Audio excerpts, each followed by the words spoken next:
కర్ణాటకలో రేపు జరగనున్న పోలింగ్కు ఏర్పాట్లు పూర్తయ్యాయి. మొత్తం 224 అసెంబ్లీ స్థానాలకు గాను 223 సీట్లకు పోలింగ్ జరగనుంది. బీజేపీ అభ్యర్థి మృతితో ఓ స్థానానికి ఎన్నిక వాయిదా పడింది. మే 15న ఎన్నికల ఫలితాలు వెలువడనున్నాయి.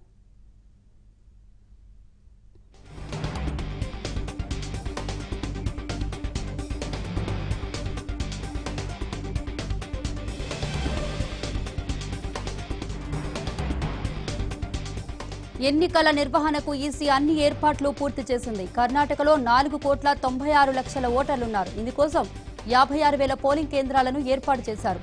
మహిళలకు 600 కేంద్రాలు, దివ్యాంగులు ఇతరులకు 28 కేంద్రాలు ఏర్పాటు చేసినట్లు రాష్ట్ర ఎన్నికల అధికారి సంజీవ్ కుమార్ వెల్లడించారు. ఈ ఎన్నికల్లో వీవీప్యాట్ యంత్రాలతో పాటు ఈవీఎంలను వినియోగించనున్నారు.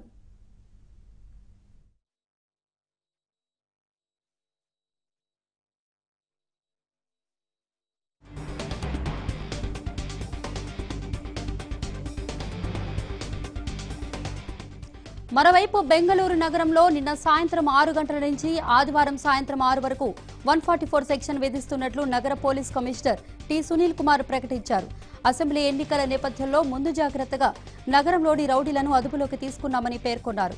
ఎన్నికలు ప్రశాంతంగా జరిపేందుకు వీలుగా కేంద్ర బలగాలను మోహరించామని, సున్నిత ప్రాంతమైన చామరాజపేటలో నిఘా ఉంచామని కమిషనర్ పేర్కొన్నారు.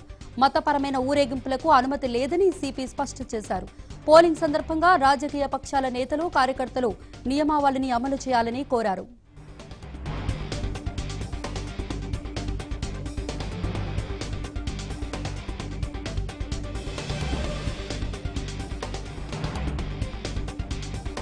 కర్ణాటక ఎన్నికల ప్రచార హోరుకు తెరపడింది. కానీ పలువురు నేతలు ఓటర్లను ప్రలోభపెట్టేందుకు ప్రయత్నాలు చేస్తున్నట్టు తెలుస్తోంది. దీనిపై మరింత సమాచారాన్ని మా ప్రతినిధి జయసారథి అందిస్తారు. Sarathi, over to you. Karnataka assembly ఎన్నికల ప్రచారానికి గడువు నిన్న సాయంత్రం 5 గంటలతో ముగిసిపోయింది. దీంతో ప్రచార హోరుకు తెరపడింది. జాతీయ పార్టీల తరఫున ప్రచారం నిర్వహించిన జాతీయ స్థాయి నేతలందరూ కూడా రాష్ట్రం విడిచి వెళ్ళిపోయారు. అలాగే ఆ జాతీయ పార్టీల తరఫున ఇతర రాష్ట్రాల నుంచి వచ్చినటువంటి నేతలు కూడా బెంగళూరు విడిచి, అలాగే కర్ణాటక రాష్ట్రాన్ని విడిచి వెళ్ళిపోయారు. అక్కడక్కడ కొద్దిమంది నేతలు ఇంకా రహస్యంగా ఉండి పార్టీ శ్రేణులను ఇంకా సిద్ధం చేసే ప్రయత్నం చేస్తున్నాయి. ఇక రేపే పోలింగ్ కావడంతో అసలైనటువంటి పోల్ మేనేజ్మెంట్, ఎందుకంటే పైకి నిశ్శబ్దంగా కనిపిస్తున్నప్పటికీ అసలైనటువంటి ఓటర్ మేనేజ్మెంట్ ఇప్పుడే జరుగుతూ ఉంది. దీంట్లో అన్ని పార్టీలు కూడా ఓటర్లను నేరుగా కలుసుకొని ప్రలోభాలకు గురి చేసేటువంటి ప్రయత్నం చేస్తున్నట్టుగా తెలుస్తుంది. ఓటర్లను ప్రలోభ పెట్టడానికి డబ్బు, మద్యం అన్ని రకాలైనటువంటి వాటిని ఉపయోగించే ప్రయత్నం చేస్తున్నట్టుగా మనకు సమాచారం అందుతుంది. ఒక్క బెంగళూరు నగరంలోనే ఎన్నికల కమిషన్ యొక్క దాడులు లేదా అధికారుల యొక్క దాడుల్లో 6 కోట్లకు పైగా ఆ డబ్బు పట్టబడింది. ఇంకా రకరకాల మద్యం వస్తువులన్నీ కూడా పట్టుబడ్డాయి. అయితే ఈ నేపథ్యంలో మొత్తం రేపు ఉదయం 7 గంటల నుంచి సాయంత్రం 6 గంటల వరకు కూడా పోలింగ్ జరిగే అవకాశం ఉంది. ముందైతే 5 గంటల వరకే సమయం ఇచ్చారు. ఎక్కడైతే అవకాశం ఉంటే ఓటర్లు ఎక్కువ సంఖ్యలో ఉంటే వాటి మాత్రం 6 గంటల వరకు కూడా అనుమతిస్తామని ఎన్నికల కమిషన్ అధికారులు చెప్తా ఉన్నారు. మొత్తం రాష్ట్రంలో 224 నియోజకవర్గాలు ఉంటాయి. అందులో 223 నియోజకవర్గాలకు ఎన్నికలు జరగబోతున్నాయి. జయనగర్ ఎన్నికల నామినేషన్ ప్రక్రియ ముగిసిన తర్వాత జయనగర్ అసెంబ్లీ స్థానానికి ఎన్నిక ఆగిపోయింది. అక్కడ పోటీ చేసినటువంటి బీజేపీ అభ్యర్థి చనిపోవడంతో ఎన్నిక వాయిదా పడింది. దీంతో 223 అసెంబ్లీ నియోజకవర్గాల్లో పోలింగ్ ఏర్పాటు చేస్తూ ఉన్నారు అధికారులు. మొత్తం ఈ ఎన్నికలో 4,96,00,000 మందికి పైగా ఓటర్లు ఓటు హక్కు వినియోగించబోతున్నారు. దీంట్లో 56,000కు పైగా పోలింగ్ కేంద్రాలను అధికారులు సిద్ధం చేశారు. అంతేకాకుండా మహిళలు ఎక్కువ సంఖ్యలో ఓటు హక్కు వినియోగించుకోవడానికి వీలుగా బెంగళూరు నగర పరిధిలో దాదాపు 100 ప్రత్యేక పోలింగ్ కేంద్రాలను పింక్ పోలింగ్ కేంద్రాల పేరుతో ఏర్పాటు చేశారు. వీటిలో ప్రత్యేక వసతులు ఏర్పాటు చేసి మహిళలు ఎక్కువ సంఖ్యలో ఓటు హక్కు వినియోగించుకోవడానికి ఏర్పాటు చేస్తామని చెప్పారు. దేశవ్యాప్తంగా ఈ ఎన్నిక మీద ప్రత్యేకమైన దృష్టి ఉంది కాబట్టి ఏం జరిగినా కూడా రాష్ట్రానికి ఎన్నికల కమిషన్ మచ్చోటేటువంటి అవకాశం ఉన్న నేపథ్యంలో భారీ ఏర్పాటు చేస్తున్నామనేటువంటిది ఎన్నికల కమిషన్ అధికారులు చెప్తున్నారు. ఇక మరొక విషయం ఏంటంటే రాజరాజేశ్వరి నగర్ ఎన్నిక మాత్రం వివాదం అవుతుంది. ఎందుకంటే రాజరాజేశ్వరి ఎన్నిక వాయిదా వేయాలంటూ జేడీఎస్ కొద్దిసేపటి క్రితం ఎన్నికల కమిషన్ అధికారులను కలిసి ఫిర్యాదు చేసింది. ఎందుకంటే రాజరాజేశ్వరి నగర్ పరిధిలో ఒక అపార్ట్మెంట్లో పెద్ద సంఖ్యలో ఓటర్లు దొరికాయి. ఆ ఓటర్లన్నీ కూడా కాంగ్రెస్ పార్టీ అభ్యర్థికి సంబంధించినటువంటి అపార్ట్మెంట్ అది. ఆ అభ్యర్థి పేరు మీద కొనుగోలు చేయబడ్డటువంటి ల్యాప్టాప్, ఇతర కంప్యూటర్ పరికరాలు అలా ఉన్నాయి. అక్కడ అతని అనుచరులే ఆ ఓటర్లను అందరినీ కూడా ప్రలోభ పెట్టేందుకు, నకిలీ ఓట్లు వేసేందుకు వీలుగా ఓటర్ కార్డులను అక్కడ పెట్టుకొని నేరుగా ఓటర్ కార్డును ఉన్నటువంటి అడ్రస్ను పట్టుకొని వీళ్ళు అక్కడ డబ్బులు పంచే ప్రయత్నం చేస్తూ ఉన్నారు.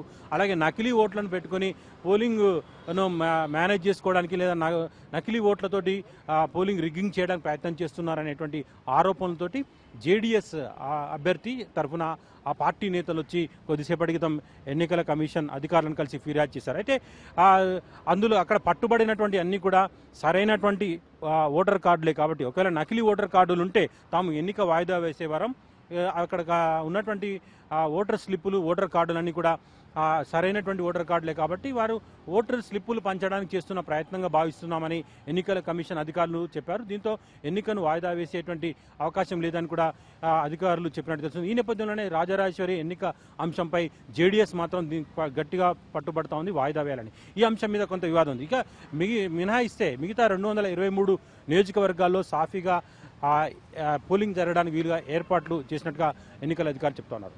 Video journalist శ్రీకాంత్తో Jayasarathi from Bengaluru ఎన్నికల కమిషన్ కార్యాలయం.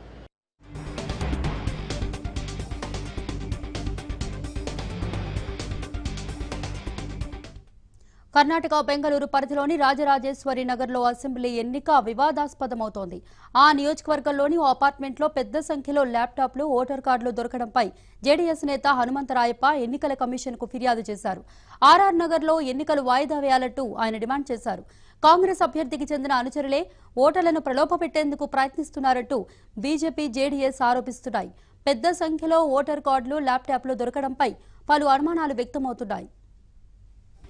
Because he was denying the allegation made by the BJP and the JDS that he is not indulged in that activities. So we are showing we are giving the additional proof that he is the main culprit.